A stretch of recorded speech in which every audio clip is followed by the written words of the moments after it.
인사말입니다. 기도하는 한 사람이 한 군대보다 강합니다. 인사하시죠.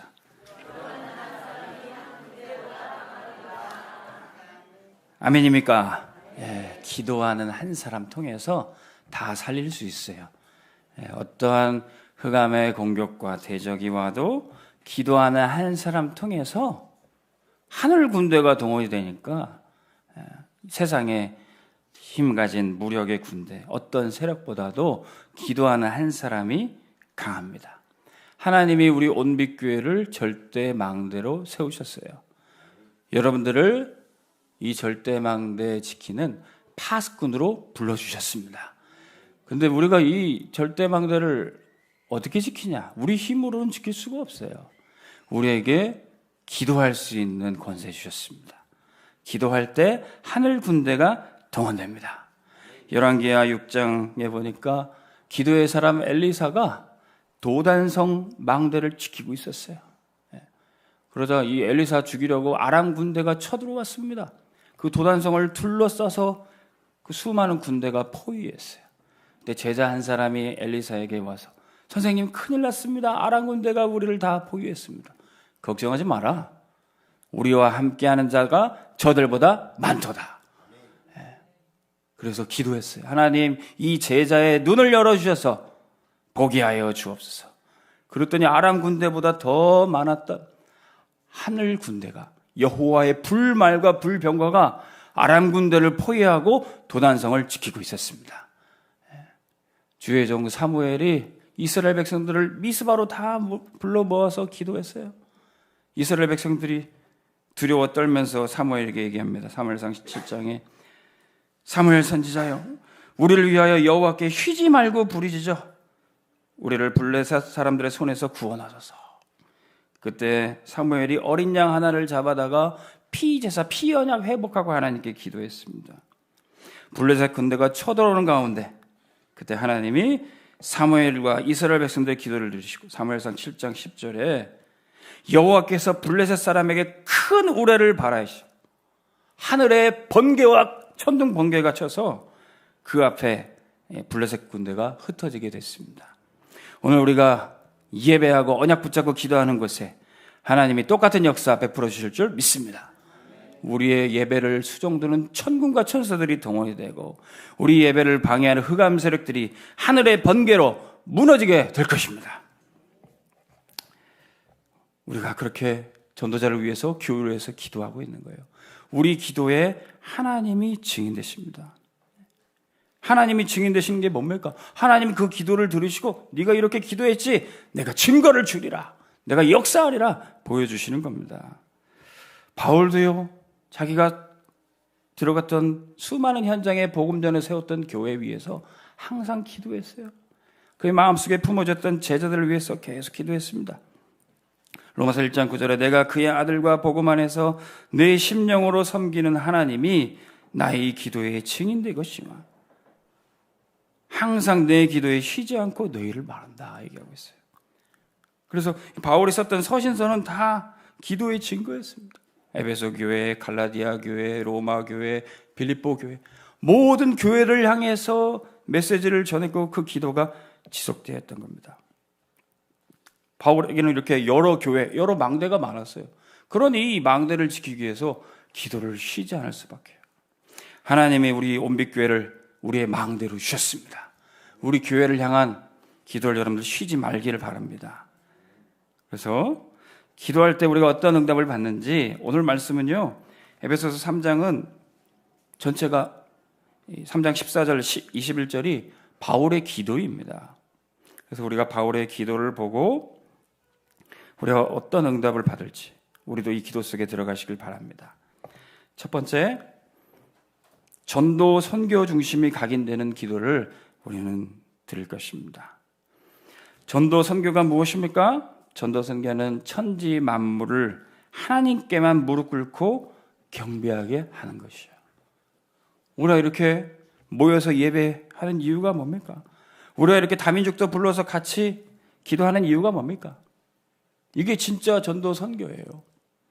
이번에 선교대회도 우리 교회 성도님들 한 30여 분과 함께 참석했더니 너무 하나님 많은 은혜를 주셨습니다. 수많은 각 나라의 우리 선교사님들과 그분들의 제자들이 함께 피부색도 다르고 언어도 다르고 문화도 다르지만 함께 살아계신 하나님께 경배를 드렸어요. 이게 진짜 전도 선교구나. 모든 열방과 민족들이 하나님께만 나와서 경배하고 찬양을 드리는 것. 하나님이 그런 영광스러운 예배를 우리 온빛교회에 허락하실 줄로 믿습니다. 14절 15절 보세요. 이러므로 내가 하늘과 땅에 있는 각 족속에게 이름을 주신 아버지 앞에 무릎을 꿇고 비노니. 하늘과 땅에 있는 모든 족속이 하나님 아버지께만 무릎 꿇고 경배하는 것입니다. 근데 보세요. 땅에 있는 여러 족속이라면 알 것 같아요. 하늘에 또 족속이 있대요. 하늘에 또 사는 나라가 있습니까? 빌립보서 2장에 보면 또 그렇게 설명하고 있어요.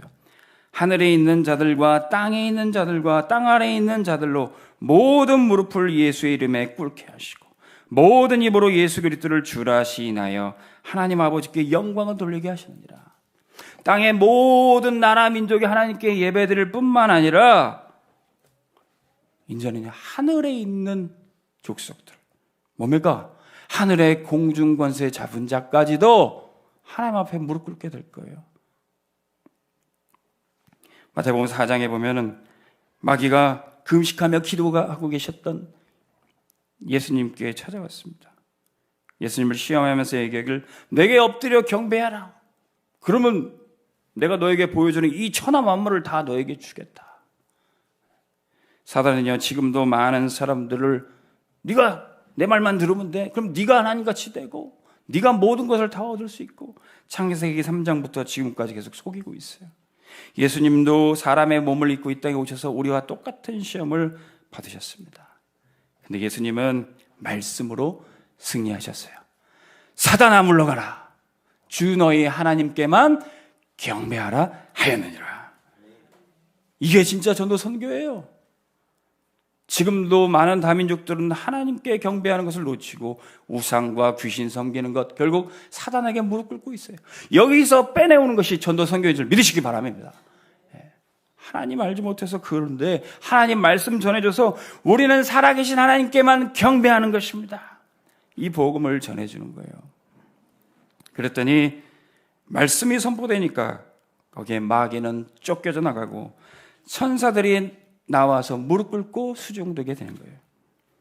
사단이 무릎 꿇을 뿐만 아니라 참된 전도 선교는 천사들이 예수 이름 앞에 무릎 꿇고 경배하며 천사들이 전도자들의 선포 가운데 동원되고 쓰임 받는 것, 이게 전도 선교인 것입니다.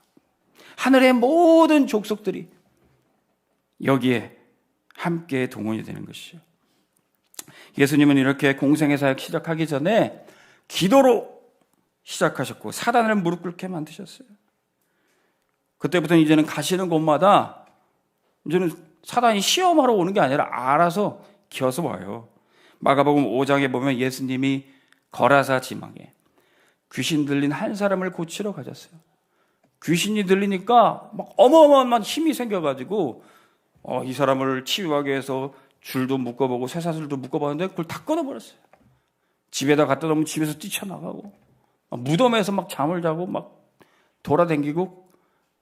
어제 우리 홍 목사님 구시기도회 때 설교 말씀 들어보니까 어떤 귀신 들린 사람이 사람 머리채 잡으니까 고속도로가 났다고 그러시던데, 이 귀신이 들려버리니까 사람의 힘이 아닌 정도로 그런 역사가 나타나요. 그런데 그거를 사람의 힘으로 그 어떤 권력으로도 막을 수가 없습니다. 근데 멀리서 예수님이 오시는 걸 보고 귀신 들린 사람이 예수님께 찾아옵니다. 마가복음 5장 6절에 보니까 그가 멀리서 예수를 보고 달려와 절하며 하나님의 아들 예수여 나와 무슨 상관입니까? 왜 나를 여기 괴롭히러 왔습니까? 이미 사단은 예수님 앞에 무릎 꿇고 벌벌 떨고 있었던 거예요. 그때 예수님이 더러운 귀신아 이 사람에게서 떠나가라. 여러분, 전도 선교는 이미 예수님이 이겨놓은 싸움, 우리가 싸우는 것인 줄 믿으시기 바랍니다. 평강의 하나님이 우리가 가는 전도 현장에도 이 사단이 우리 발 앞에 무릎 꿇게 하실 것입니다. 우리가 계속 찬양 부르잖아요. 이미 승리한 싸움이라는 거예요.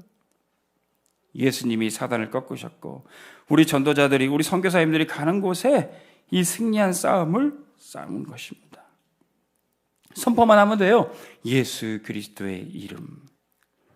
이름을 주신 아버지 앞에 무릎 꿇고 경배하노니. 여러분, 이름이 뭡니까? 이름은 그 사람의 존재고요. 이름을 선포할 때 그 사람의 임재가 나타납니다. 우리가 지금 이곳에 눈에 보이지 않지만 예수 그리스도의 이름을 선포할 때 예수님이 이곳에 임재하고 계세요. 그곳에 마귀는 가만히 있을 수 없고 무릎 꿇게 되어 있습니다.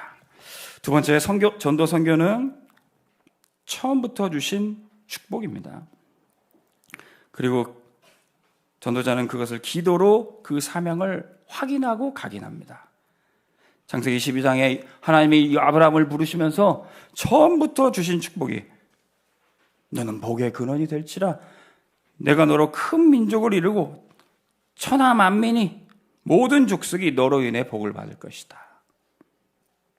너를 축복하는 자가 내가 복을 내리고 너를 저주하는 자에게 내가 저주할 것이다. 처음부터 이 축복을 주신 거예요.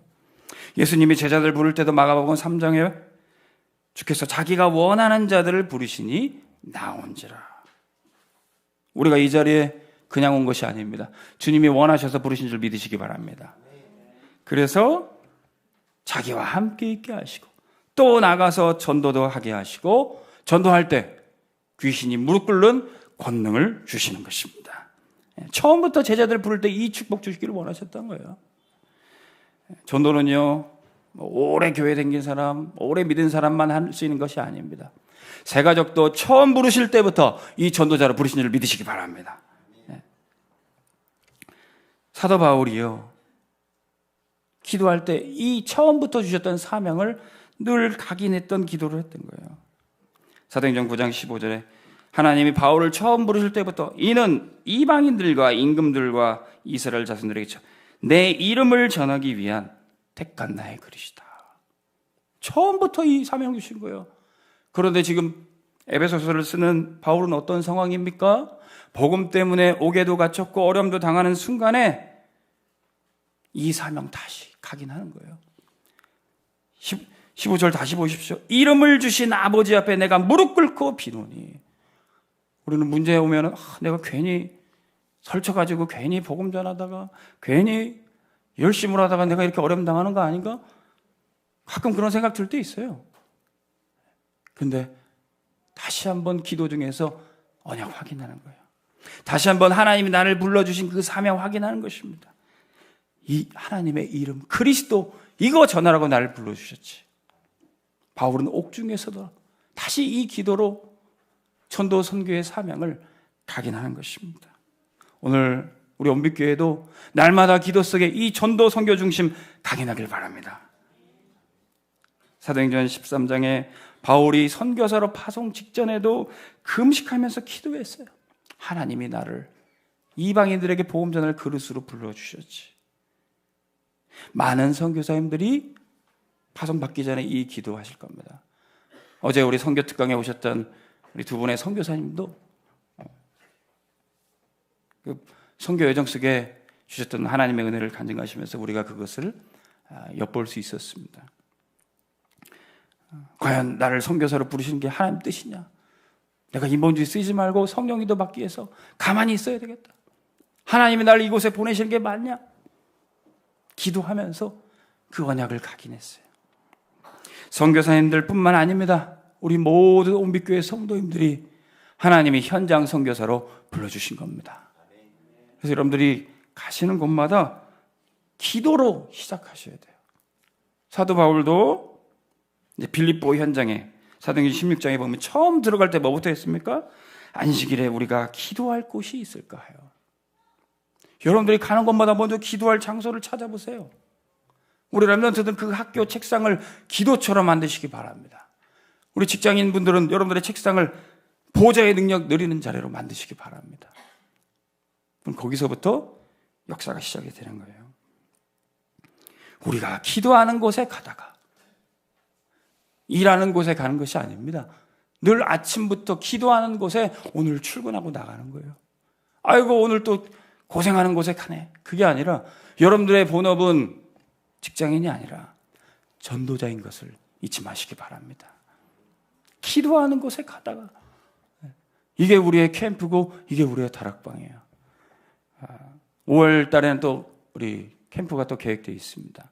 항상 캠프 시작할 때 기도 장소를 찾고 그 장소가 우리 성도님의 집이든지 직장이든지 기도 장소를 딱 정해놓고 4주간 가는 거예요.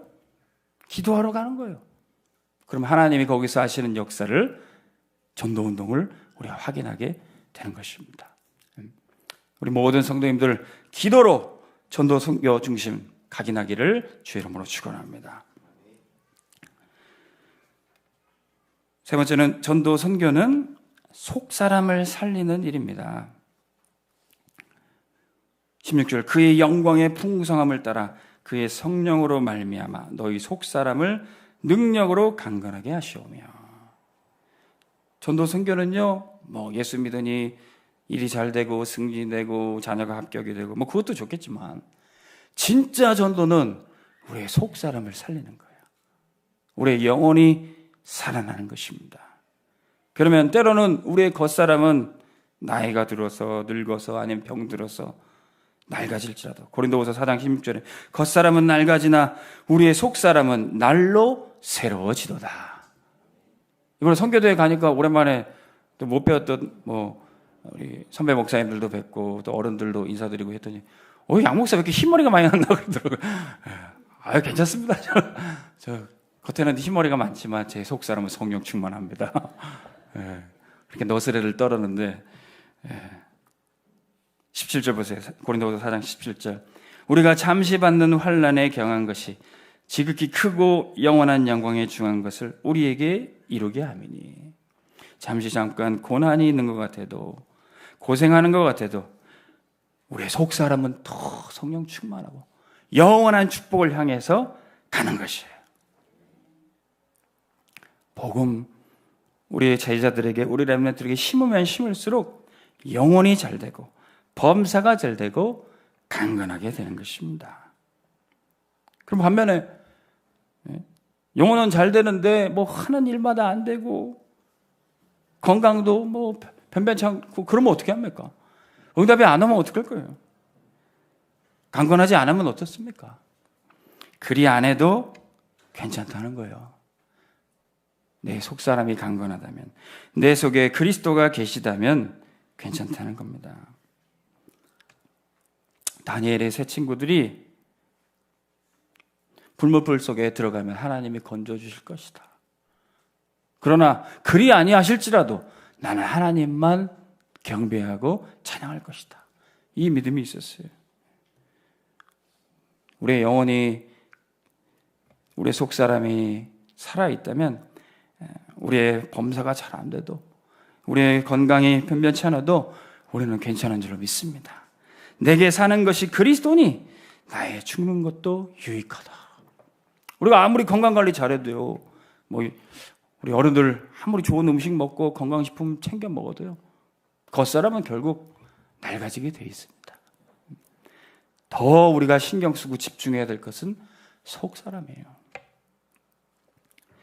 한 90세 우리 할머님이 치매가 걸리셔가지고 자녀들 이름도 가물가물하고 오늘 점심밥을 뭘 먹었는지도 기억이 안 나는 그런 할머니가 계셨는데 이 할머니에게 복음이 각인되니까 예수님은 놓치지 않는 그런 고백이 있습니다. 그 영상을 한번 잠깐 보시죠.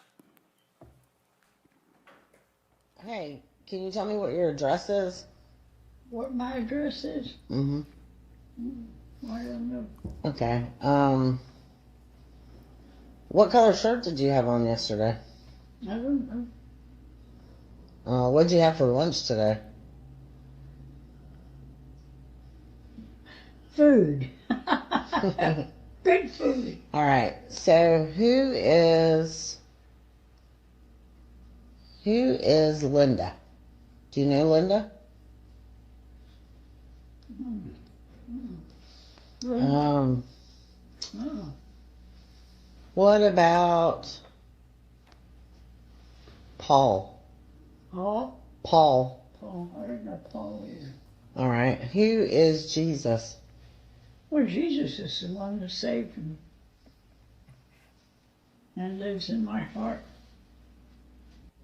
and will take me home. Quite amazing. I love him. 이 88세의 할머니는 주소도 모르고 가족들 이름 다 몰라도 예수님은 똑똑히 기억하고 있었습니다. 그리고 예수님께서는 자신을 집으로 데려가실 거라는 사실도요. 그리고 자신은 예수님을 사랑한다고 고백했습니다. 저희 처가에도 우리 처할머니가 아직 살아계신데 이제는 연세가 드셔서 가물가물하세요. 근데 가실 때마다 예수님이 마음에 계시고 우리 할머님은 하나님의 자녀입니다. 이렇게 각인시켜드리면 눈이 또렷해지세요. 진짜 전도 선교가 무엇입니까? 그 사람에게 다른 건 다 없어져도 예수 그리스도가 나의 구원자시고 나는 하나님의 자녀고 나는 그분을 사랑하고 그분이 나를 사랑하고 이 축복을 누리는 게 진짜 전도 선교예요. 이걸 전달하는 게 우리 어르신들 생애 마지막 순간에도 고백할 게 오직 그리스도가 되시길 바랍니다. 우리 후대에게 남겨줄 얘기, 우리 후대들도 항상 각인시켜야 될 게 예수 그리스도. 이거를 속 사람에게 심어주는 게 진짜 전도 선교예요. 두 번째, 그리스도, 그러면 그리스도가 중심이 뿌리 내리는 응답을 우리는 계속 누리게 됩니다. 그리스도께서 내 마음의 주인 되시는 거예요. 그러면 우리는 절대로 흔들리지 않는 굳건한 믿음을 갖게 됩니다. 17절 말씀 보세요. 믿음으로 말미암아 그리스도께서 너희 마음에 계시게 하시었고 너희가 사랑 가운데서 뿌리가 박히고 터가 굳어져서. 그리스도가 우리 마음에 계시면요 터가 굳건해집니다. 뿌리가 깊이 내리게 됩니다. 어떻게 그렇게 됩니까? 예수님을 나의 주인으로, 주는 그리스도시요 살아계신 하나님의 아들이십니다. 이 고백할 때 내가 교회를 반석 위에 세우겠다. 음부의 권세가 너를 이기지 못할 것이다. 그리스도가 주인이 되니까 이 축복을 누리게 되는 것입니다. 예수님을 주인으로 모신 영접하는 자, 곧 그 이름을 믿는 자들에게는 하나님의 자녀가 되는 권세를 주셨어요. 하나님의 자녀는 하나님이 끝까지 책임지십니다. 아무것도 걱정할 필요 없고 흔들릴 필요도 없어요. 하나님이 책임지시는 거예요. 하나님이 책임지신다는데 나는 왜 이렇게 어렵고 힘드냐? 믿음 끝까지 붙들고 기도해봤어요. 증거는 나타나게 돼 있습니다. 증거가 뭡니까? 요한일서 5장 11절. 또 증거는 이것이니 하나님이 우리에게 영생을 주신 것과 이 생명이 그의 아들의 안에 있는 그것이니라. 아들이 있는 자에게는 생명이 있고 아들이 없는 자에게는 생명이 없느니라. 여러분, 복음은 아주 간단한 진리입니다. 아들이 있으면 생명이 있어요. 아들이 없으면 생명이 없어요. 여러분들 안에 하나님의 아들 그리스도가 계십니까? 그럼 여러분들 생명 가진 자예요. 우리 아이들 안에 하나님의 아들 그리스도가 계시면 걱정할 필요 없어요. 생명 가진 자입니다. 제가 예전에 강화교회 잠깐 섬길 때 한 8년 전, 9년 전이죠. 그때 저도 이렇게 매일 기도수첩을 안 했는데 교회에 이렇게 심부름하면서 매일 오전마다 치유 전도학교를 했어요. 그래서 매일 기도수첩 말씀을 저도 집중하면서 모든 성도님들께 전달해 드렸는데 그때 하나님 많은 응답을 주셔서 교회가 좀 어려웠던 순간이었는데도 그 치유 전도학교를 통해서 많이 이제 회복이 됐습니다. 심지어는 막 지역 교회, 그 다락방 핍박했던 그 감리교회 목사님 중에 사모님 한 분도 이렇게 참여하시고, 그때는 이 헬라인들과 귀부인들도 이 전도운동에 참여하는구나 그렇게 느낄 정도로 하나님 응답을 주셨어요. 또 일단 교회 안에 성도님들이 많이 힘을 얻었는데 한 다락방 10년 넘게 하셨는데 별로 이렇게 좀 힘이 없으신 우리 집사님 한 분이 계셨어요. 교회도 겨우겨우 나오는데 남편이 이렇게 많이 핍박을 하시고 심지어는 뭐 폭력까지 행사하실 때도 있었다고 그러시더라고요. 그런데 이분을 좀 어떻게 복음 양육을 하면 좋겠는데 했는데 뭐 10년 넘게 다락방 했으니 다 구원의 길도 알고 복음도 알죠. 근데 한 번은 제가 구원의 길을 한번 써드리고 제가 영접기도 도와드리는 것보다 우리 집사님이 저를 좀 영접하게 해주세요. 제가 부탁을 드렸어요. 예. 집사님이 먼저 이런 영접기도 하면 제가 따라서 하겠습니다. 예. 그래서 같이 기도를 했어요. 그래서 그 영접기도 하고 마치자 이분이 막 대성통곡을 하시는 거예요. 목사님, 저는 오늘 처음 복음을 깨달은 것 같아요. 저도 놀랐어요. 10년 넘게 다락방 하셨는데. 근데 그때부터 이분의 삶이 바뀌어지는 겁니다. 복음은 알았지만 한 번도 전도 현장도 가보지 못했고 누구를 영접이란 걸 해보시지 못했더라고요.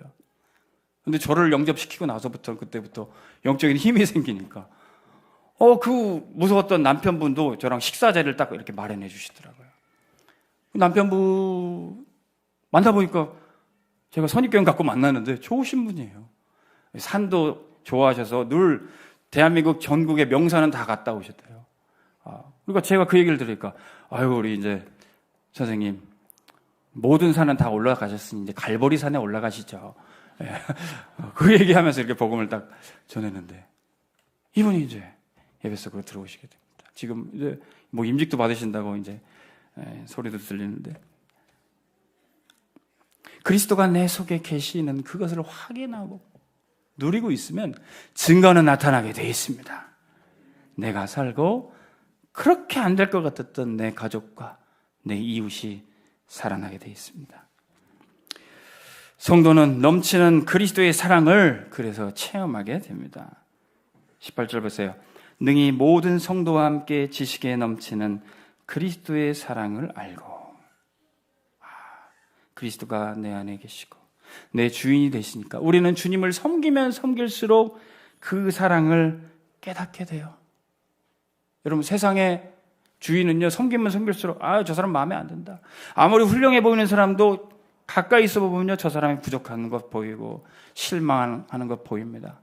그러나 우리 주님은 더욱 섬기면 섬길수록 그분의 사랑을 내가 누리고 그분을 더 사랑하게 된 줄 믿으시기 바랍니다. 이게 주님이에요. 우리 청년들도 처음에는 괜찮았던 사장, 괜찮았던 직원이어도 가까이 생활하다 보면 마음에 안 들어요. 그래서 그만두고 딴 데 가고 그래요. 그러나 우리 주님은요 섬길수록 그분의 사랑을 더욱더 체험하게 돼요.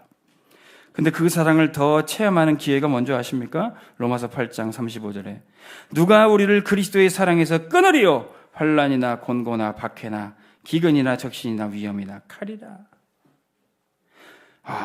환난도 어떤 박해도 위험도 칼도 그리스도의 사랑에서 우리를 끊을 수 없구나. 여러분 이 사랑을요 우리는 고난 중에 더 깊이 깨닫습니다. 그리고 그 고난을 주님의 사랑으로 37절 우리를 사랑하시는 이로 말미암아 우리가 넉넉히 이기느니라. 이 시간표를 지나면 우리는 그리스도의 사랑을 더 깊이 깨닫는 거예요. 우리는 절대 갚을 수 없는 이 은혜와 사랑을 받았습니다.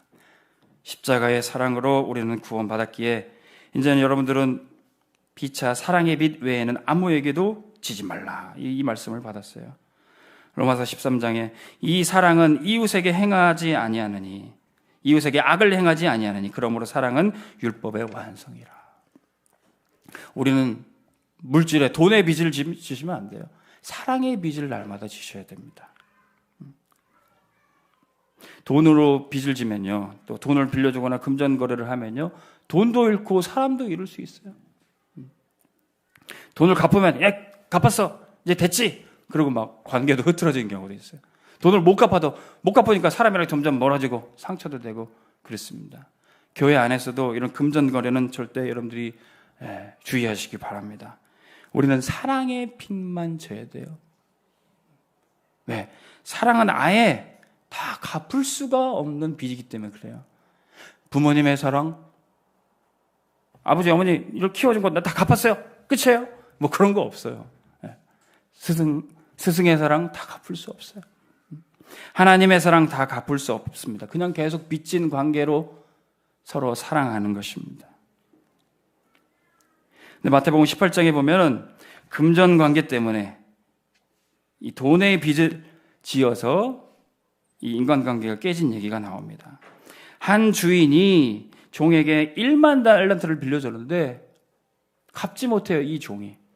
그러나 이 주인은 너무 은혜와 사랑이 많아서 그 사람을 잃기 싫어서, 그 관계가 깨지기 싫어서 그걸 다 탕감해 줬어요. 1만 달란트 탕감 받은 자. 그런데 이 사람이 자기에게 100데나리온 빌린 사람을 만나고 너 내 돈 갚아 하면서 딱 붙들어 맨 겁니다.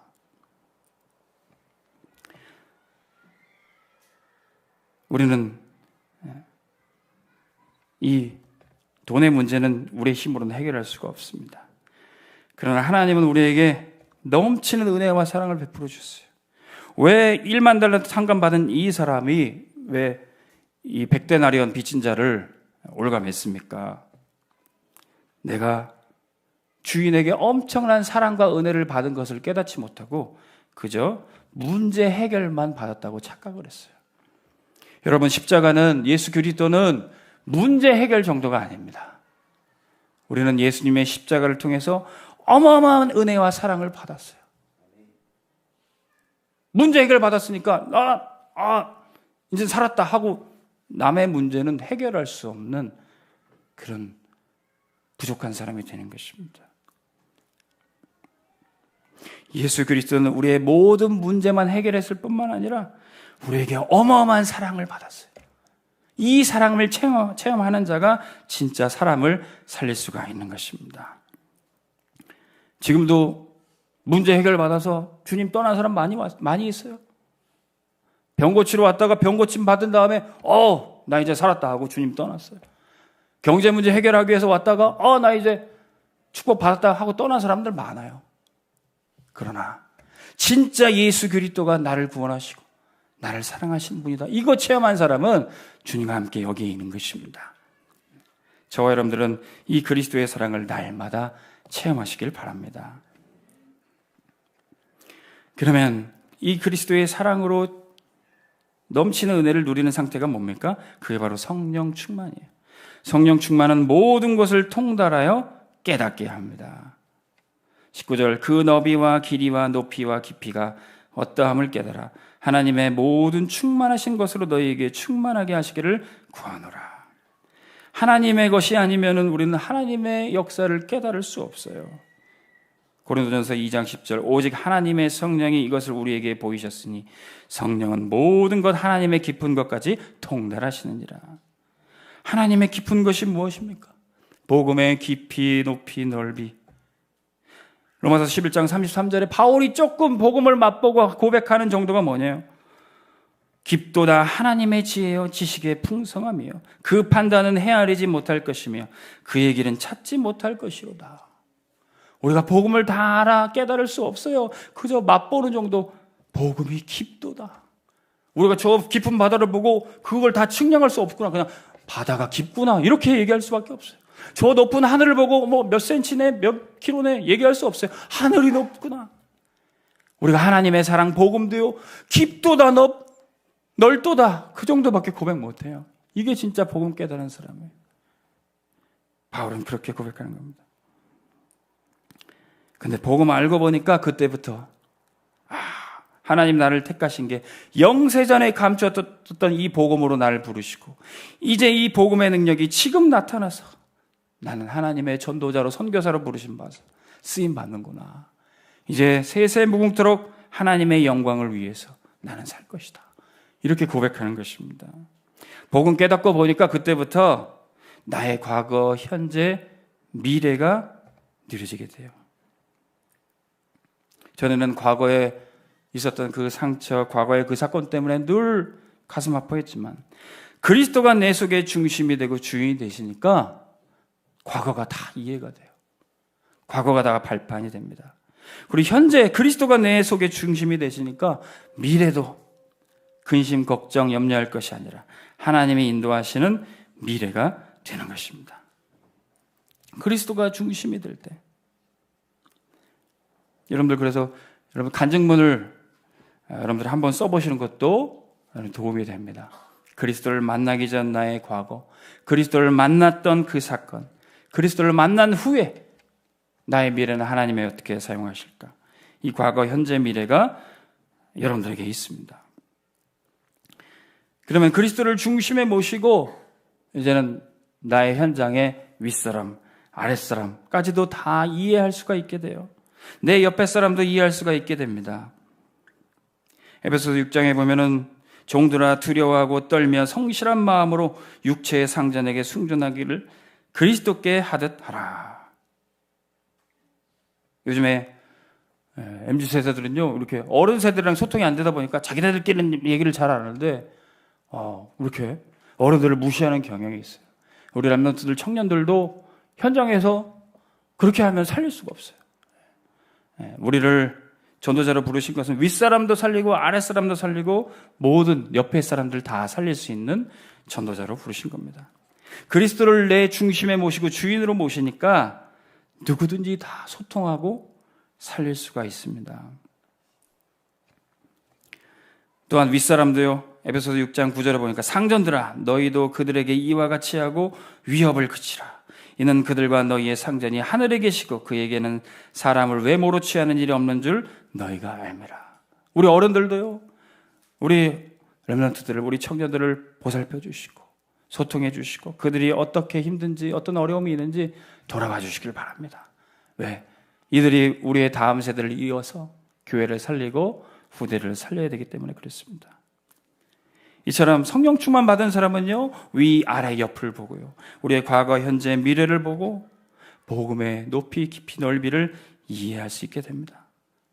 굉장히 복잡한 것 같고 어렵기도 합니다. 그러나 성령 충만 받은 사람은 이 모든 것을 통달할 수 있어요. 그 응답을 받았던 사람이 바로 다니엘이에요. 다니엘이 나라가 멸망이 돼서 포로로 바벨론 나라에 끌려왔습니다. 그러나 하나님 앞에 뜻을 세워 기도했어요. 그때 복음의 높이, 깊이, 넓이가 이 다니엘 속에 들어오게 됩니다. 그때부터는 왜 우리 부모 세대들은 이렇게 잘못해서 우리나라가 멸망했고 왜 이렇게 우리는 고생하냐? 그런 원망 불평 속에 있는 게 아니라 과거, 현재, 미래가 다 이해가 돼요. 하나님이 나를 이곳에 부르신 계획이 뭔가? 우리 선대처럼 우상숭배에서 언약 놓쳐서 똑같이 망해서 되겠는가? 언약의 한을 갖고 기도하게 됩니다. 그래서 나는 더 이상 우상에게 무릎 꿇지 않고 우상에게 드려지는 음식까지도 먹지 않겠다. 생을 걸고 결단하게 되는 거예요. 그런데 그 결심을, 내 속의 결심만, 나는 오직 그리스도, 오직 하나님께만 경배하겠다, 그리고 고집을 피우는 게 아니라 다니엘에게 있는 그 윗사람과 다니엘을 관리하는 그 환관장과 소통을 하는 겁니다. 내가 이렇게 하나님 앞에 기도하니까 저는 이 고기는 먹지 않겠습니다. 그때 환관장이 얘기해요. 네가 안 먹어서 건강이 나빠지면 내일이 잘못된다. 그럼 내가 손해본다. 어떻게 할 거냐? 그때 환관장에게 간청하면서 얘기합니다. 열흘 동안 저희에게 물과 채소만 먹게 해주십시오. 그리고 저희들이 건강한지 안 한지, 맡겨주신 일을 잘 하는지 안 하는지 잘 보십시오. 열흘 동안 시험했더니 괜찮은 거예요. 오히려 다른 사람들보다 10배나 뛰어난 지혜 가지고 하는 것입니다.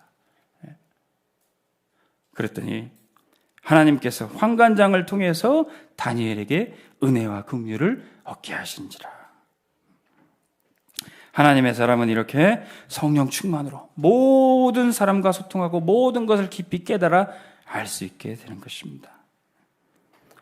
이런 소통을 어디서부터 할 수 있습니까? 바로 교회에서. 우리 랩런트들도, 우리 청년들도 이 교회에서 복음의 깊이 높이를 이해하고 세상의 모든 관계들을 다 이해할 수 있습니다.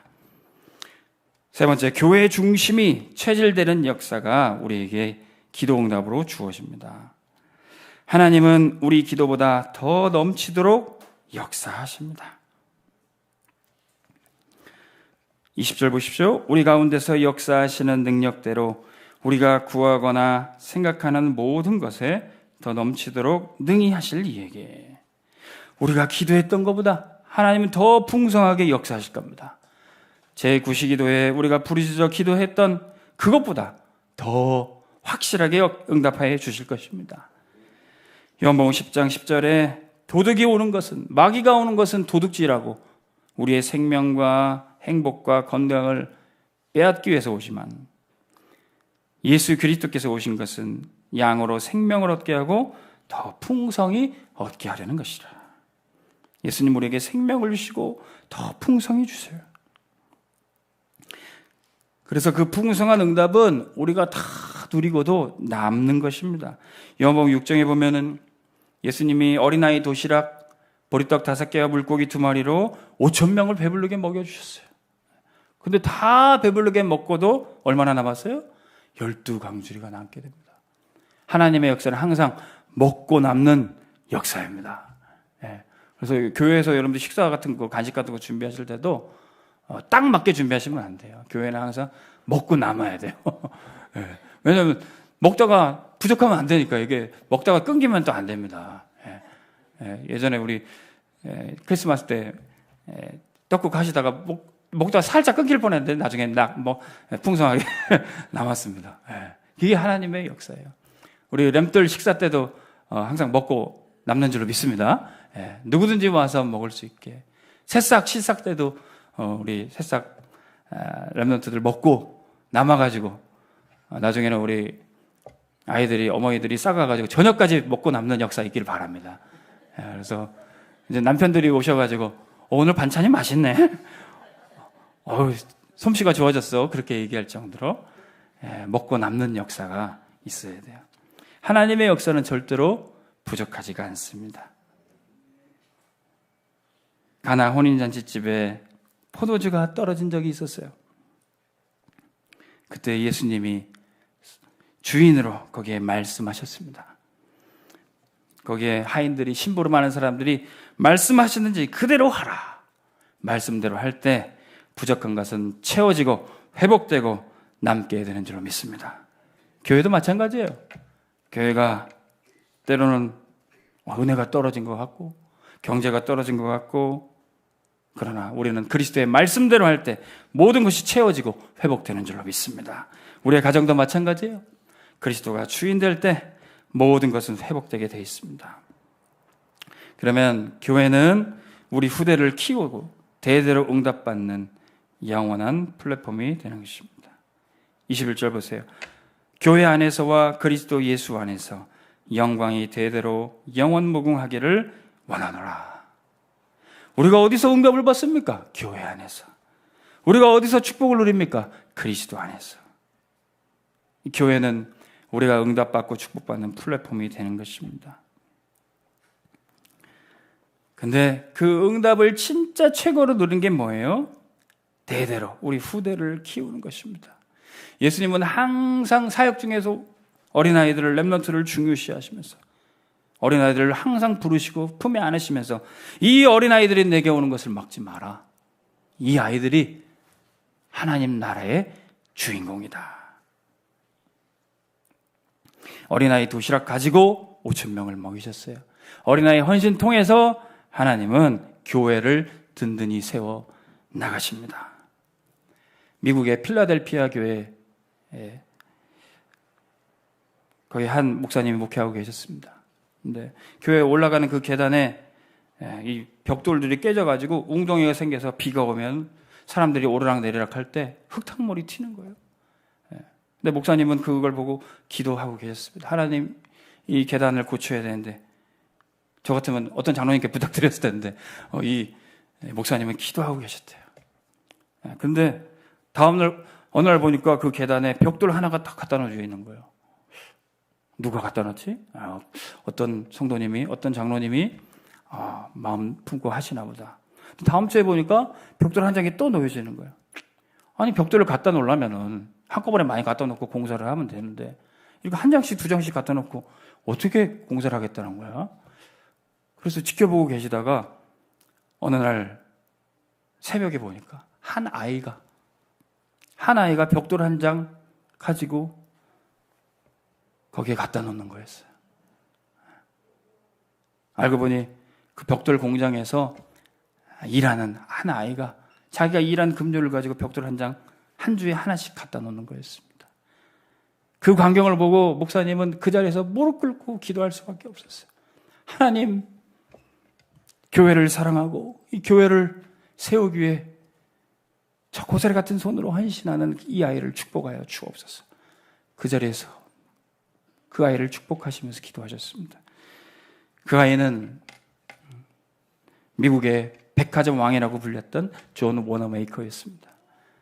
어릴 때부터 넉넉지 않은 가정 환경 때문에 벽돌 공장에서 일했고 나이가 먹어서도 상점 점원으로 일했지만 나중에는 미국의 백화점 왕이라는 그런 소리를 듣고 교회를 세우고 세계복음화에 쓰임 받았던 주의 종이 되었습니다.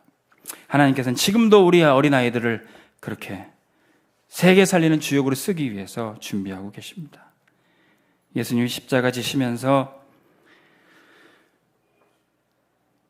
예루살렘의 딸들에게 말씀하셨습니다. 나를 위하여 울지 말고 너희와 너희 자녀를 위하여서 울라.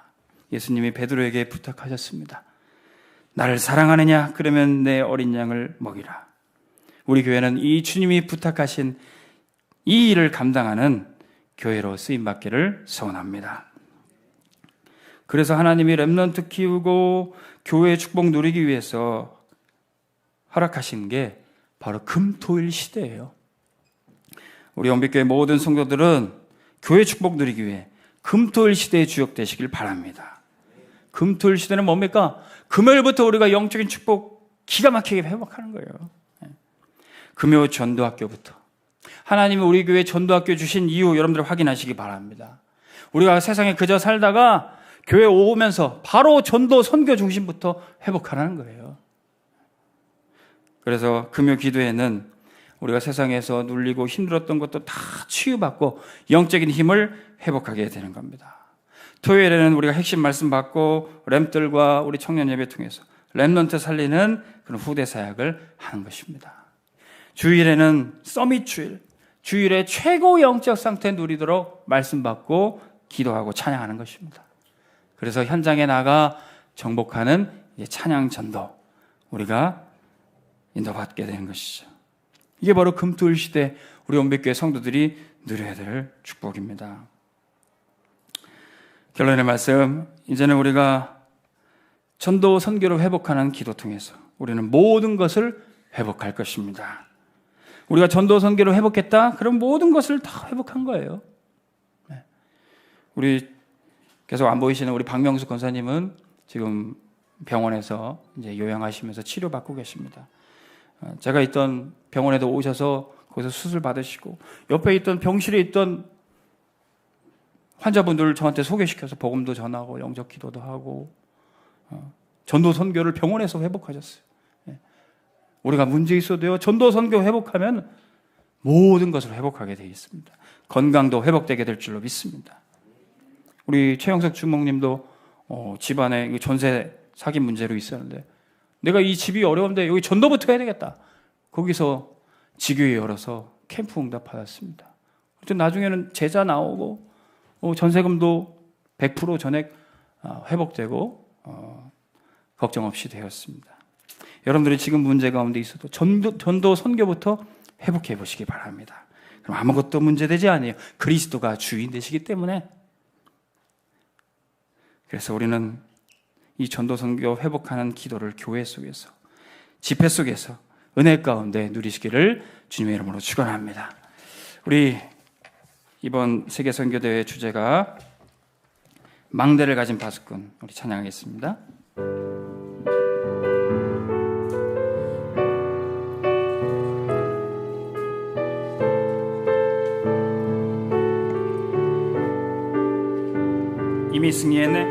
이미 승리했네 승리한 싸움을 싸우네 그리스도 그 이름이 다 이루셨네 빛의 반대여 나는 일어나 땅 끝까지 너 주의 증인 되리라. 내 생각보다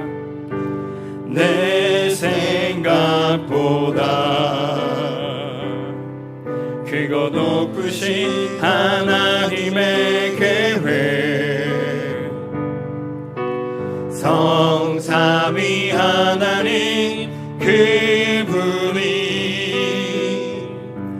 나의 하나님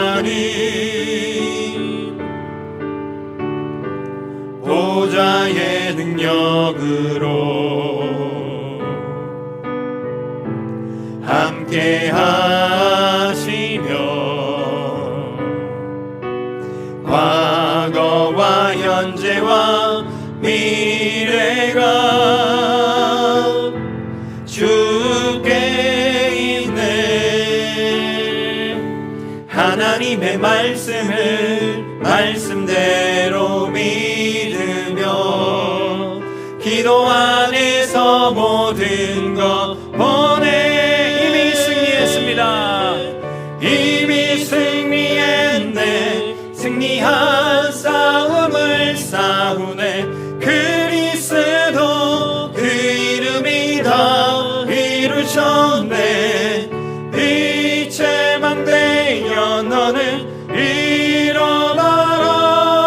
땅 끝까지 너 주의 증인 되리라. 어디 있든지 날 찾아내시고 어디 있든지 날 찾아내시고 내게 말씀하시는 주, 내게 말씀하시는 주.